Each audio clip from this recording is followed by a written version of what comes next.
I'm working on the construction part of the Strawberry Hill barn. Great. And Alex? No, I think we lost Alex. Well, Alex has helped put all of this together as well. He is our one of our main team members for the architecture workshop. Some of you have met him in the field on our site tours over the summer and our latest site tour that we did of the barn about 2 weeks ago. So what are we doing, right? So we have a barn workshop, and what we want to do is before we start getting into what design challenge this year would be for our workshops, we kind of wanted for those who are new today, who haven't been on our previous tours, to kind of introduce the barn to you. What is it? What are we as Perkins Eastman doing with it? Why is it important to the school? Some of its historical context, just to kind of help frame the basis of what our design challenge will be moving forward. And so we have Mike here because, like you mentioned, he is on the construction and construction administration team. He is the one who is out in the field making sure that barn gets designed as it should. And so he is going to be here to give us the backstory, the history, and walk us through some of the content and context for the barn. So, Mike, I will hand it over to you, and you just tell me when you want me to move to the next slide. Okay, so I'll start this by saying that if you haven't figured it out yet, architecture is a team. It's a team effort, and as such, like a whole bunch of other people worked on this, the design of this building before I even got here. So I don't even know all of the early details of how it, how our design came about because I came into it later.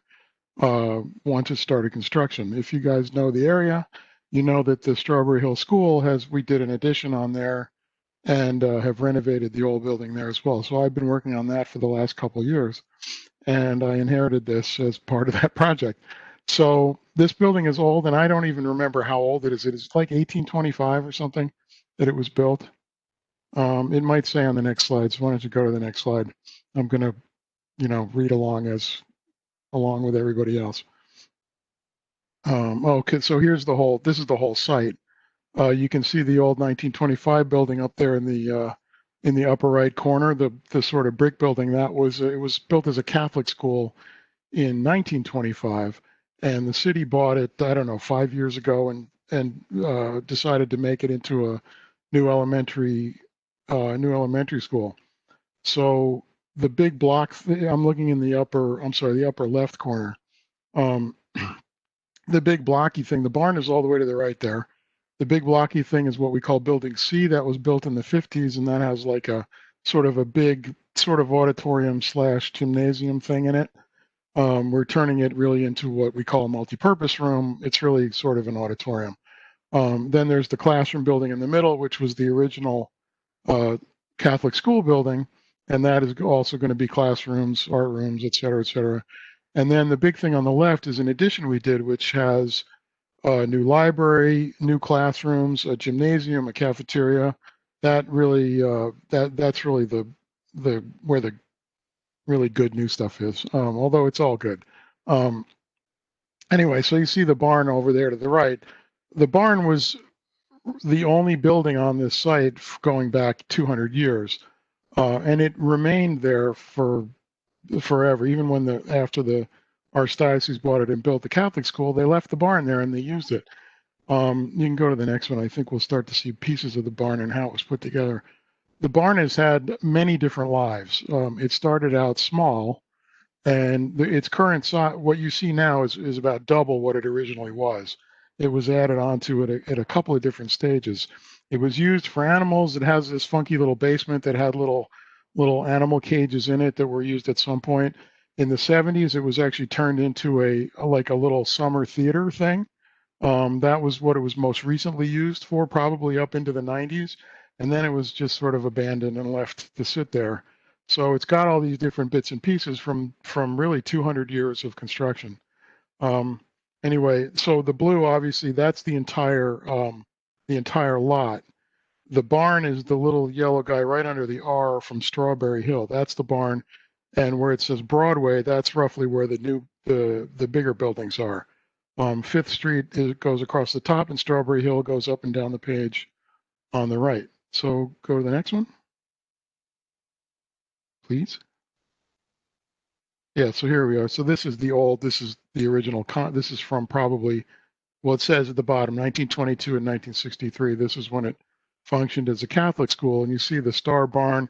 There was a house that served as a convent building. There were a whole bunch of other buildings here. And a lot of the site actually had woods on it, and they were cut down. It's now parking lots and playing fields. But go ahead. This is like an original drawing of Strawberry Hill. Um, some of these buildings were probably on there and are not recognizable. In this photo, the building in the right in the foreground, I think is the old convent building. And then in the middle, in the back, you can actually see the 1925 classroom building, just kind of, in the distance there. But that building still exists. Go ahead. So here's the barn. This is how we started working on this, I think, in 2016. So about 4 years ago when we started working on the whole site. But these pictures are from roughly 2016. And you can see, like in the lower left photo, the big long south elevation, over on the right side, you see some trees growing out of a hole in the roof. When you have trees growing out of your roof, you know it's time to actually do something to your building. Um, I've run across trees growing in buildings more than I care to admit. Um, anyway, so if you look at the top, the north elevation, that's the view. If you were standing in the middle of Fifth Street looking south, that's what you would see. The piece on the right, the sort of smaller roof, that's like a garage thing. That was added sometime later. The part on the left is what we call the main building, but even that was added onto. And when we get to the inside slides, you'll see how you can see the bones of how it was added onto when you look at the inside frame. Let's try the next slide. I'm pretty sure there's a picture of it. Yeah, here we go. So this would be looking east from the big room. Um, this would be looking towards Strawberry Hill. Fifth Street would be on your left. So if you notice, what you're seeing is all the framework that was original to the barn. Now this thing was built in the 19th century. This was before electricity. This is before power tools. So this thing was built probably out of local wood. A lot of it is oak and maple that was cut on site or nearby and dragged here with horses. It was cut by hand. A lot of the joinery, there's this is called post and beam, sort of modified. So they use mortise and tenon, which is like a mortise is a hole in a beam, and a tenon is like a peg that's on an adjoining beam that goes into the hole. That's what they used to join these things because nails were expensive. Nails existed, back before revolutionary times, but they were very expensive. So they found other ways to put these buildings together. But what you'll notice is if you look at the door on the left side, you'll see that there's sort of an outline of a smaller building where it goes up. You see the angled roof. And then there's a piece that comes down to the right and angles down. It's kind of right in the middle of the page. That is the original barn. It was much smaller, and at some point they added on the whole portion to the right of that vertical piece. They added on later, so they literally doubled the size of this building because they needed a bigger building. And we don't exactly know when they did that, but you can generally tell by looking at the different types of wood, like what decade or what century the changes were made in. Like if you look straight ahead, there's clearly a window. There's like a red thing in a window that has been boarded up. That wood is all from like the 1960s because it's different. It has printing on it from a big commercial mill. That's just junk. Whereas the other stuff is literally 200 years old and made by hand. There's one more thing, two more things to look at here. You see the blue vertical pieces. That's actually a steel frame. Those are two steel columns, and then you can see the two steel beams coming out of the page at you. Those were added in the 70s when this room was turned into the theater. it turns out structurally, as we reviewed structure, that they're not really doing anything. So we're actually going to have to augment those as part of our current project. They were put in there to brace the building from wind.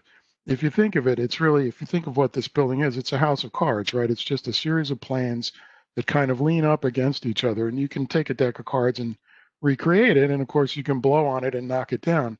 These two steel frames are there to resist wind to keep the building from falling down. If you think of a sailboat, right? A sailboat has a giant big sail on it. The side of this building is just as big as a sail on a big boat. So when the wind really blows, there's an immense amount of force that pushes sideways on a building. And that's why this steel is there. It's there just to keep the thing from falling down. So we're going to put some diagonal steel pieces in and add to it to make it a little stronger, to make it do its job better. So next, please. So this is our current site plan. This is what you saw the older plan before. This is our new version of it. This is of course drawn on a computer. I think that this may have actually been done by a landscape architect, which is they do trees better than we do. But you'll see the existing barn up at the top. 5th Street is at the top. Strawberry Hill is on the right. You'll see our big addition for our school, the existing school building, and playfields and parking lot, etc. This is a fairly typical. We design quite a few schools, and this is a fairly typical thing that we do for schools. The arrows show how traffic flows through the site. The blue is, I think, the parent drop-off, and the red is the school buses. And in fact, you can see the little yellow rectangles. Those represent the buses that line up, at the beginning and at the end of the day. There's a funny thing about a school bus is that it always has to be, the right side of the bus always has to be facing the school building, because the door is on the right, and if they open the door, you don't want to have kids cross the street. So when you're designing a plan for a school bus, it always has to go in the same direction. So that's why the buses come in on 5th Street and they go out on Strawberry Hill, because so the door faces the building. These are silly little things that we all, in the business, we all memorize them and live by them, but you wouldn't ordinarily think about them unless you had to deal with it. So next. So this is a technical drawing. This is actually our construction drawing for renovating the barn. These are little details on the sort of in the center, and then that's a cross section on the right, and that shows all the different components of what's going to go into our wall and our roof. The part of the wood wall, of course, remains, and the wood roof remains, but we are going to add some steel, what we call steel studs, which are just made out of sheet metal, but they're very strong. They're very common in commercial buildings, mostly because they're not flammable. They just act like a typical 2x4, but because they're made out of steel, they don't burn. And so we like to use those in buildings that have a lot of people in them. So the line on the inside of the vertical wall, that's actually our new steel studs that are going in there to just reinforce the whole thing. Down at the bottom is the foundation. There's a stone foundation that was probably laid by hand or with the help of horses or something, 200 years ago. It's got mortar, but the mortar, which is just a type of cement, it tends to get brittle over time and sort of crumble. And so we're going to add some new concrete to it to beef it up a little bit. Next, please. So these are elevations. These are our new elevations, right? So when we draw, we literally draw every piece of the building to convey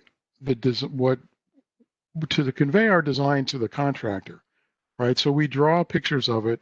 The contractor is our audience. We're basically putting on a show for them to tell them what we want our building to be.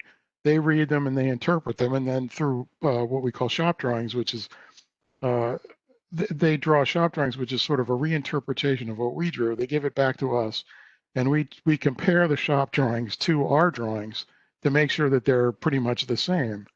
And then we know that we've all agreed that what they're going to do is what we want them to do. It's a funny process, and that really doesn't do it justice, that little description.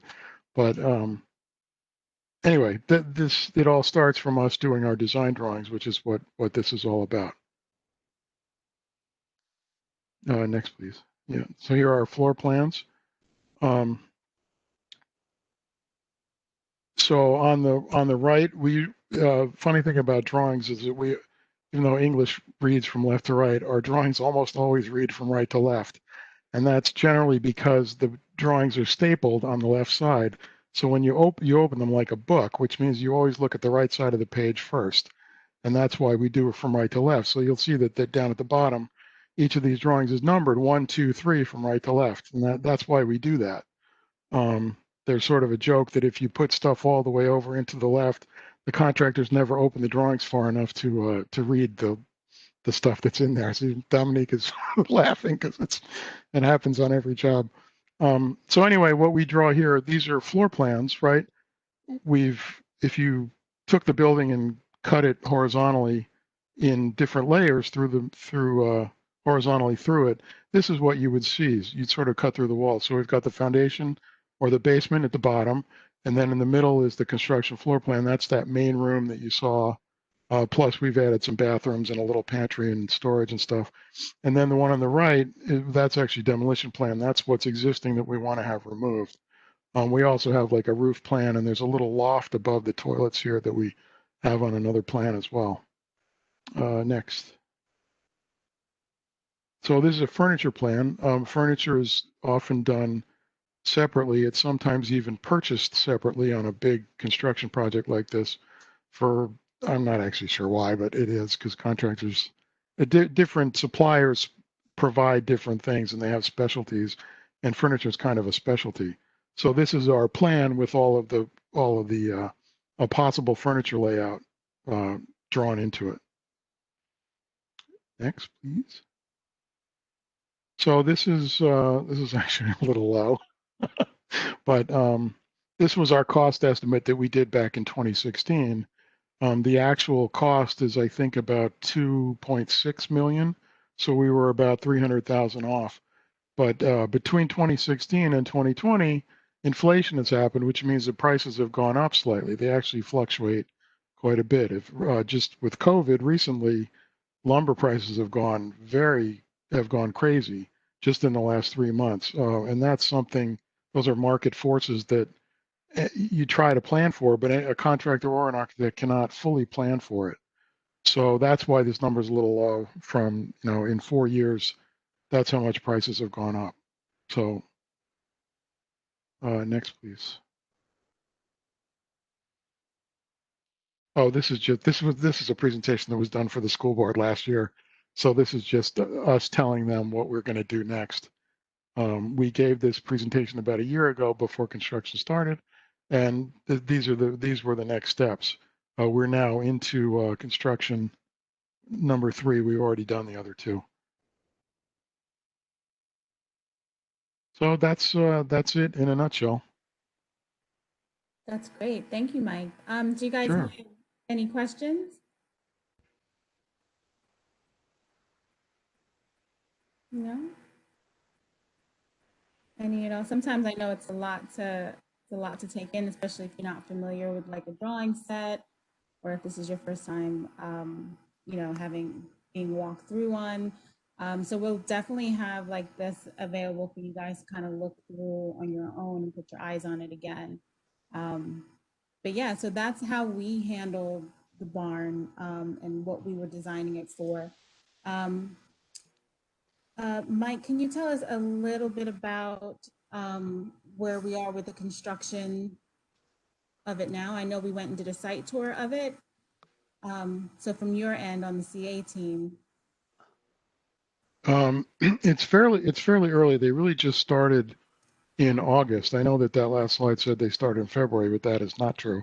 It was the middle of August when they first started.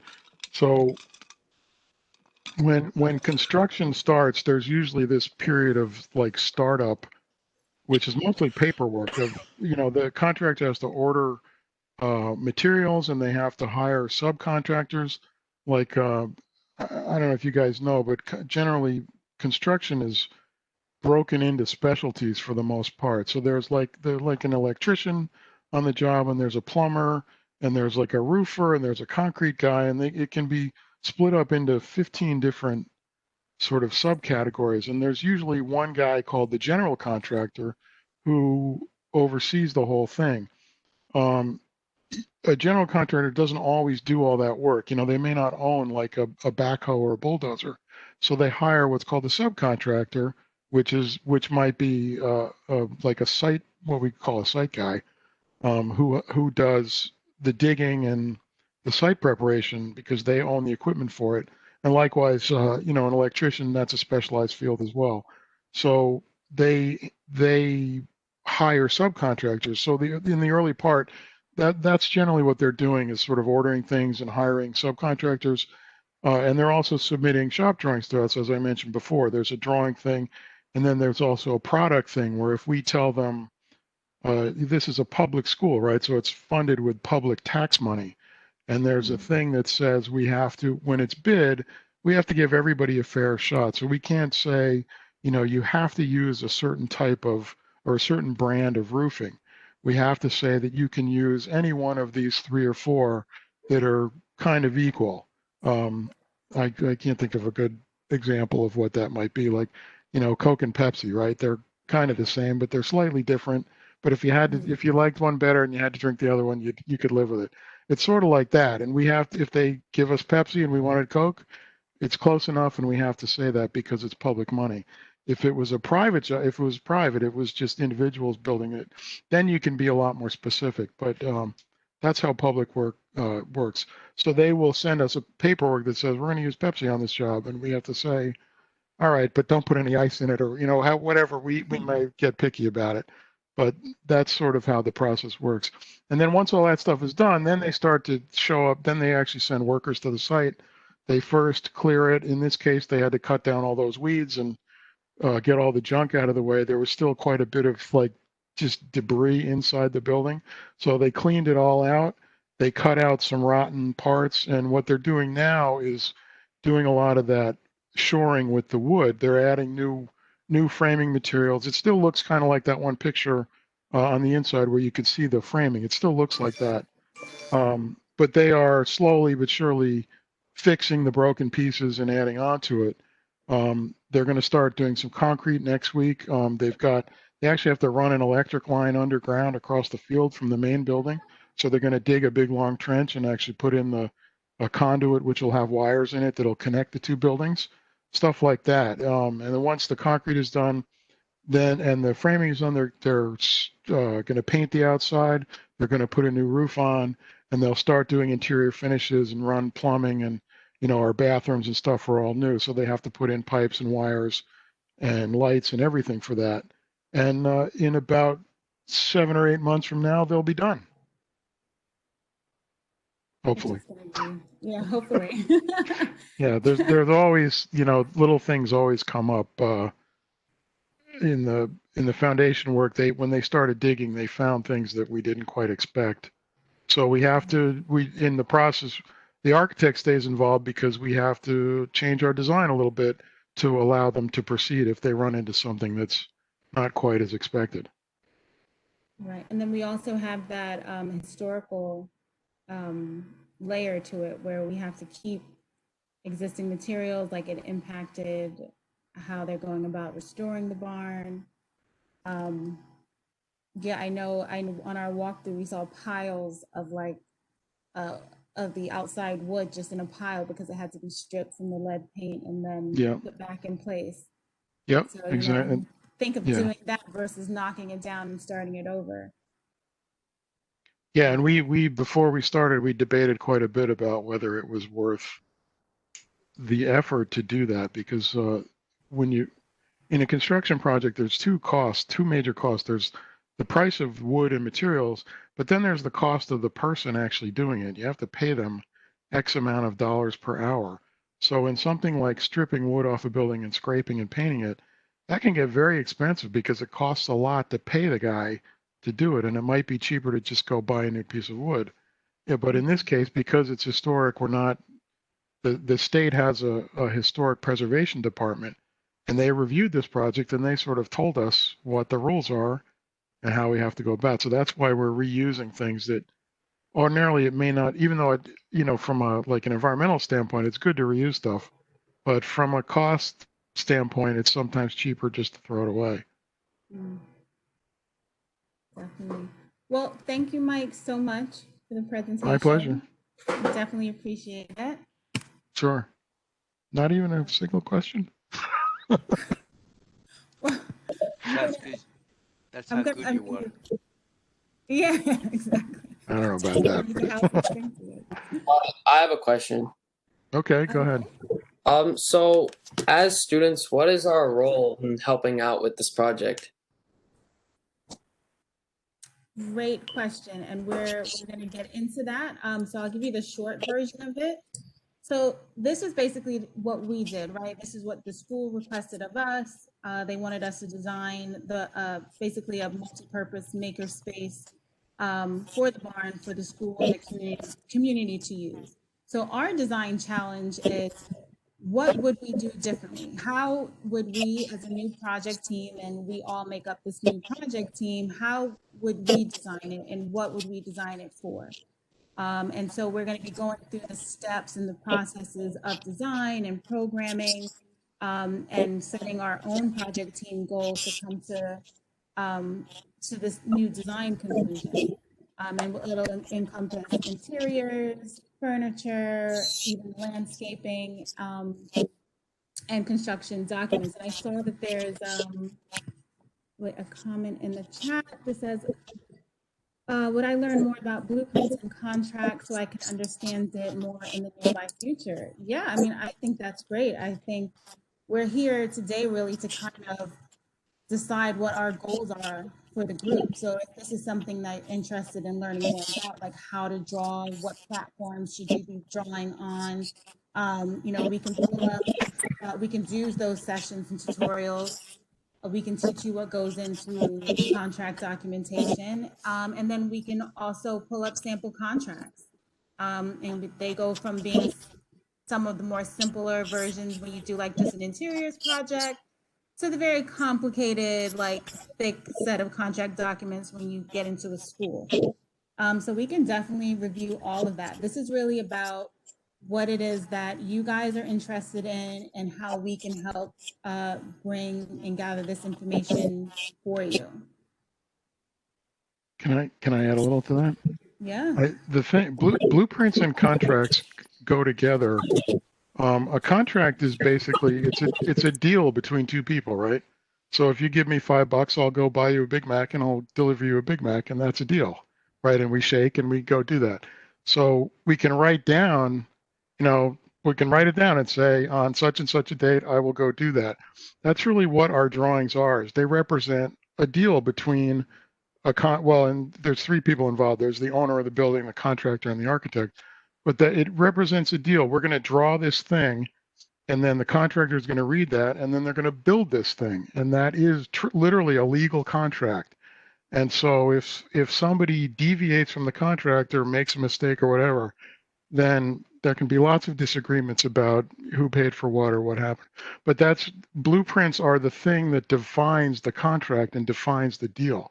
So that's what, if you want to be a designer or an architect, that's what you're doing, is writing a contract. If you were a lawyer, you would use words and write it and say, like I said, on such and such a day, I'll sell you a used car or whatever. But in our case, we use pictures and words. We draw plans, but it's really just defining a legal contract or a deal between two parties. And so once you boil it down to that, and it makes the whole thing much easier to understand. Because from our end, we want to tell the contractor what to do. We've talked to the owner. We think we know what the owner wants in a building. So now we use our skill to draw it and convey that to the contractor. The contractor wants to build a good building for the owner, but he wants to make money for it, and he wants to do it in a certain amount of time.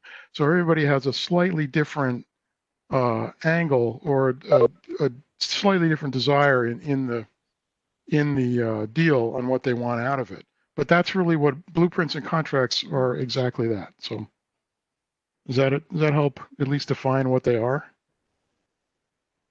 Hi Anthony, my camera's not working. Anthony, I'm Alex. I spoke to your mom earlier.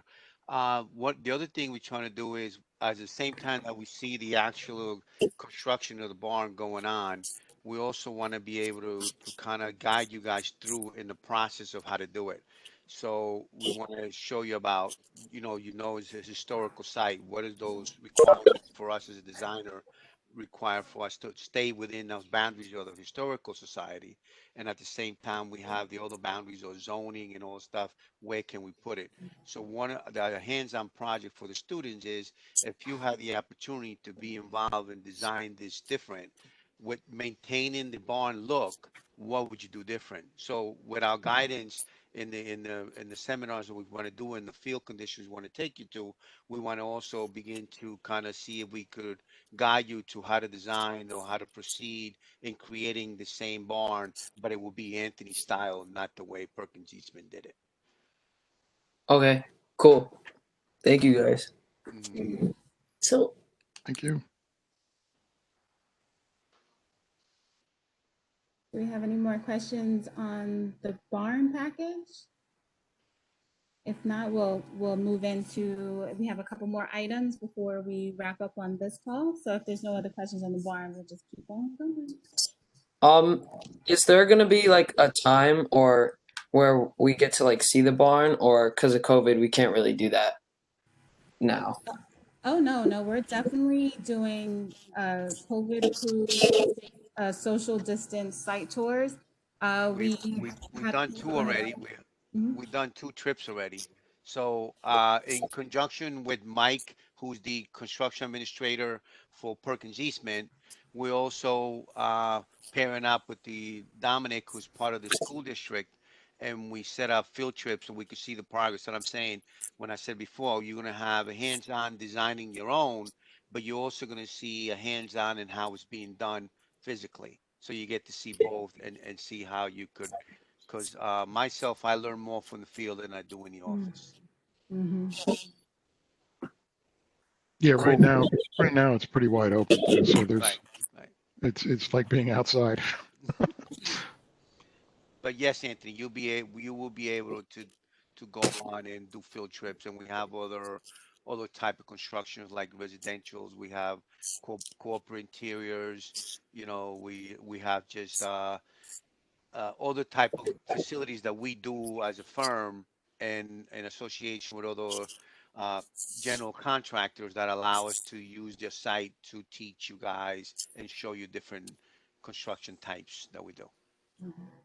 Right. So just as like a broad overview, so the barn workshop is virtual classes and site tours and for just the barn, but the architecture workshops will also have other workshops that will include field trips to different manufacturing plants that we have lined up, other sites that we as a firm are working on. So there'll be a lot of things for you guys to whatever your interest. We also have like graphic design presentation. We also have digital media presentation. So there'll be other workshops outside of this, but in terms of creating and being part of this design challenge, this would be the focus of that is on the barn workshop.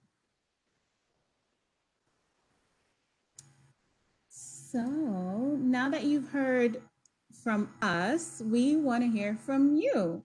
So we're going to do like a little icebreaker so that we can start being familiar with your names and where you go. So why don't I start with Anthony? If you can just tell us, well, we know your name's Anthony, but what school you go to, what grade you're in, and tell us some of the things that you're interested in learning here. So obviously my name's Anthony. I'm a sophomore at Stanford High School, and I'm interested in learning about the architectural process in, I don't know, like build or creating something. I don't know. I feel like I'm interested in that, and I want to see if I want to do it as a career. Right. Awesome. All right, next I'll jump to Kenneth. Well, I'm Kenneth Maeda. I like to be called Kenny, and I'm willing to learn about, blueprints, how to do contracts, and more construction, like how to the procedures, how to construct a building and such. Mm-hmm. That's able to be used in commercials, residential, and probably I'm not sure. I forgot the last one, but those types of construction sites. All right, that's great. And when you say blueprints, are you interested in like the programs? Like, do you have any experience with any AutoCAD or 3D programs, or is that something that you're I are looking to get into? actually have some experience with AutoCAD. Okay, Okay. great. All right, thank you. Matan? Hello, my name is Matan. I'm a junior at Stanford High. And I've always, been a little interested in architecture and a little bit of like real estate development, and that kind of stuff. Yeah, and I've been doing some of the site tours over the past summer, which has been really cool. Yeah. Okay. Thank you. All right, great. So we just have a couple questions as we're trying to, make our way through this. So some of the questions that we had and we talked as a group, so like communications. Over there, we've done some pilot tours beginning in the summer, and we've had some experience where people prefer to be text, emailed, so in terms of like getting the communication, or if you guys have any communication questions, like, And suggestion too. How do or we reach? suggestions, yeah. How do we How do we reach you reach guys the you? best? Probably through text messaging. Okay. Text. Yeah. Oh, oh man, I must be old. All right, text. I mean, emails also work too. But I don't know. I Okay. feel like texting, like you get the message instantly and you'll get a response faster. And like Okay. emails, like I check my emails frequently, but I know some people don't always check their emails. Okay. Hey, All right. I'm down. So Great. we'll figure out how to, like, for example, with your mom called earlier, but she wanted to make sure that she registered for today, and she wasn't sure if you guys did it correctly. So I see why. Okay. Yeah. All right, great. So I'm gonna go to the next one. So we talked a little bit about what your interests are. So we're gonna talk a little bit about our project goals. So we kind of mentioned that our goal is to come up with, or you guys will be coming up with a new design for this barn. So, and we do have more kids who are signed up to be a part of this. So we'll be adding more students to the project team as we go along. But the idea is that everybody has an input, everybody has a say, and we're really kind of working on this together. And like Mike mentioned in the beginning, no building is ever built by one person. It definitely takes a team. And so that's one of our goals. So what are some other goals that you guys have that we can add to this to help build this and make it more better for you?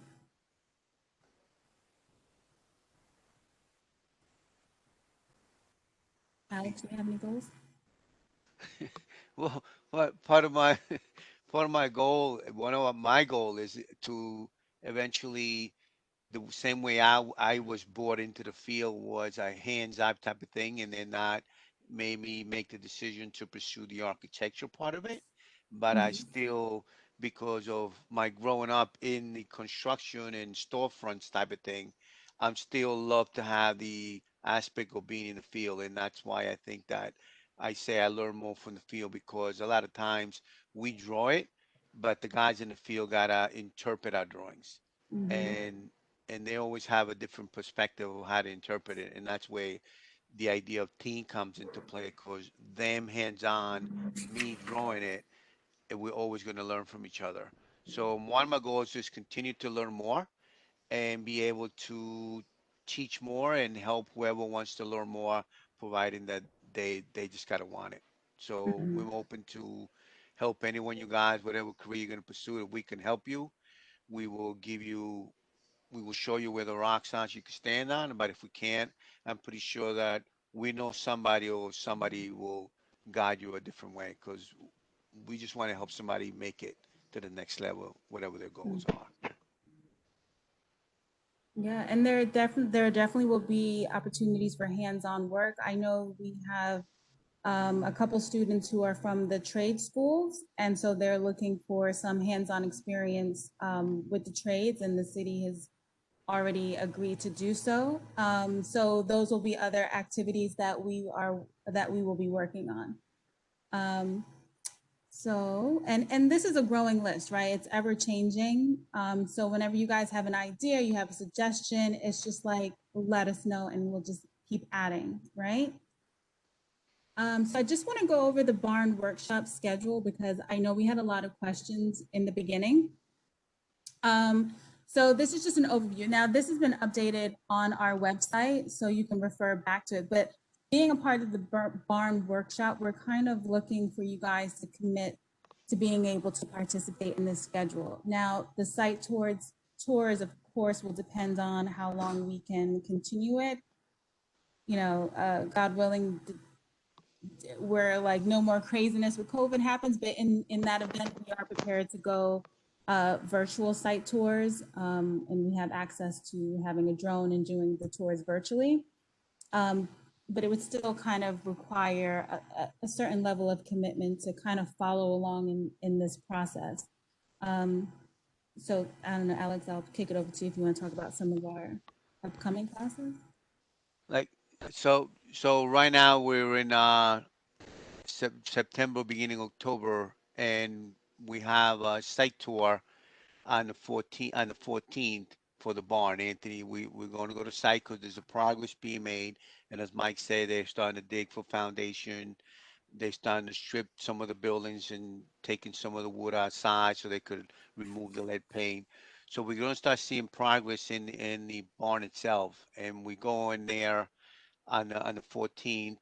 On the 28th, we have one of our colleagues is we're looking forward for him presenting the steps by step of the zoning and see how we deal with the building department, some code issues. And again, that's going to be kind of an ongoing workshop because as we go through the process of designing and as you see the barn being built, we want to make sure that the education is not just for one phase only. It will give you an overall scope of how to get to the final product at the end of next summer when when the barn is built and you see the process. And those workshop will also work for the project that you guys going to be doing hands-on. So you're using that information to create your project. And then once that's done, we're gonna get a committee together to from our office to critique, and we'll have a winner. We don't know yet what we're working on. See how we're gonna reward the design team that gets the thumbs up on everything. So it's a process that we're trying to get you to get hands-on at the same time, be a reward. So learning and hands-on type of thing. So we have field trips and we have virtual classes throughout the course of the next months to come. And that's why we're asking for a commitment kind of thing, because we understand that life changes as it goes, right? But we're asking is for a commitment because you might miss something along the process that might help you in the design later. And we're trying to do that to be cohesive and side by side as we go along. So does anybody have any questions so far? We're all good? So let's go to the next one. So we have an assignment. So to get us started in the field in beginning of design, a lot of times what we do is we gather information, right? We want to know who we're designing for, where we're designing, what context things are in. A lot of times, I mean, it can be done many ways. I'm sure between Mike, Alex, and myself, we've done this portion of programming differently, depending on the project. But one of the fun ways that you can do it is by creating a photo journal, right? And what that is it's you taking pictures of the area. It's you taking pictures of like the site context, And it's even creating like a vision board, right? So it's trying to get you into the mind frame of what you're designing for. Like, what are you seeing this space used for? What materials, what colors, what activities? And it's kind of taking photos of those kind of concepts and then putting them together. Um, so I don't know, Mike, have you ever done that with the photo journal Uh, instead of like a standard interview? yeah, sometimes I actually did a house for a friend a long time ago, and they went through magazines and they made their own board by cutting pictures out of magazines of, like, front door, a fireplace, a window, whatever. And they put it together, just a big collage of photos, and it was brilliant because I immediately knew exactly what their taste was and what they wanted. And they did it themselves. So yes, I mean, if you guys have ever seen like how movies are made, they often do like a series of storyboards in advance of doing a movie of like different scenes. It's almost exactly the same thing, except our thing doesn't really move through time. It's a more of a solid object, but it's the same process. Mm-hmm. So, so yeah, so this is our first assignment. So we kind of want to get you guys out there, and we want you guys to start taking pictures and putting them together. And I think we're going to send out information on where to upload them. I have to talk to our team and see if we can upload them directly to the site, or if we're just gonna, if you guys can just email or text it to us. So do you guys have any questions on the assignment? Does Don't, everybody have a cell phone that can take pictures? don't consider it homework. Don't consider work. This is Yes. more of inspirational images. Like, for example, you go to Pinterest, right? And Pinterest has all these different pictures, the what you want, and then if you kid it, it will tell you how to do it or whatever you need. It's the same kind of idea. The idea of creating the images is so you could visualize what your final product might be, get an idea of, like Dominic said, of color or wallpaper or type of furniture you want to see, or a wow factor on a wall, for example. It's just to get an idea. Sometimes our our own design usually comes from inspiration for maybe just nature, maybe a inspiration. We have done that Mhm. for schools that we're trying to create schools and create different uh, type of tones of colors for the school. We use nature to tell them what we want, cool, warm, or whatever. So it's not a homework; it's more of a fun project. And at the Mhm. same time, I think we'll get to see uh, which way it will allow us to kind of define what will be the best way that we could be a source to you as we go through this process, because we could see, get an idea of what you're thinking or where you might be heading. And always feel free to ask questions, because there's a question is not a question until there's an answer come to it. So if you don't ask it, you're never going to know. So no question is silly. It should be specifically like barn related in terms of design wise. No, because we're doing the interior. We're under restriction for the barn for the exterior, right? That's the historical society. But we could do some real cool stuff on the inside. You know what I mean? Mhm. So what it is that Anthony would like to see, what kind of chair, what kind of lighting, maybe what kind of ceiling, maybe you want a curved ceiling or floating ceiling. I don't know. It's all about Anthony. What is Anthony will be inspired to create within that barn of the historical society. Right. And then once you guys start looking at the pictures, so I don't know if I don't think we showed it in our slides, but it has a mezzanine for those who haven't been to the space yet. So it's, you could use a double height space. So maybe what does that look like to you guys? Or maybe you want to rearrange depending on how the space, you see the space being used. Maybe my entrance is different. Maybe I need more windows. I mean, we can get creative. So it doesn't have to specifically be barn design, but just anything that you find inspirational that, like Alex said, that you would want to incorporate. Oh, and even stuff that you've already done, like Matan, I know that you've done some set design things. So, maybe there's some inspiration there. This barn was once used as a theater. So, it can come from anywhere.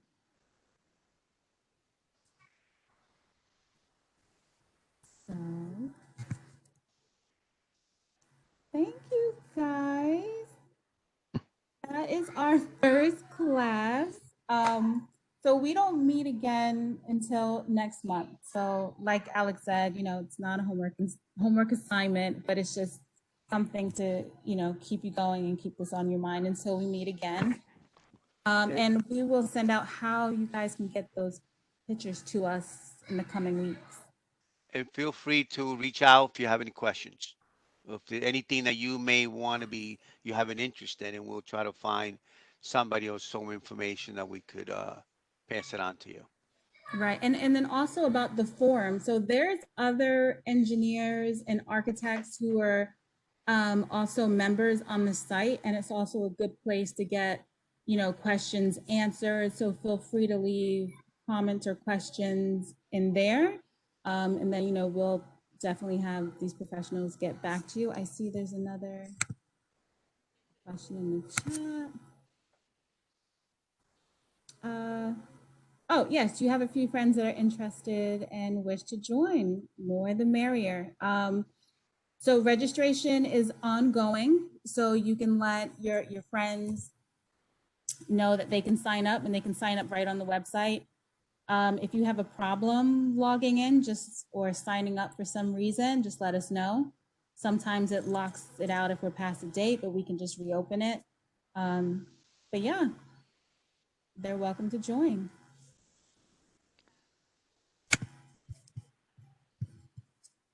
Any other questions? If not, I will let you all go. Enjoy the rest of your day. Oh, I do have a question for you guys. Is this time good with school schedules, after school activities? Is 4 o'clock seems like a good time to do the tours and do the classes? Yeah, 4 o'clock is fine for me. Okay. And again, oh, great. Thank you, Kenny. I see that. And thank you, Matt. All right, good. So then we'll keep it 4. Again, if there's any problems or if you have any problems getting to the site or anything, just let us know. We're here to help you, figure out if this is something you want to do. So in any way that we can help, we're here to do that. So, thank you. And Mike, thank you so much for joining us. That was awesome. I see that you showered. I didn't. That's why I know my screen showered. First time in a week. We'll have to talk about this. Okay. Thanks, guys. Look forward to meeting you guys in person. Thanks, everybody. Bye. Thank you guys for hosting this.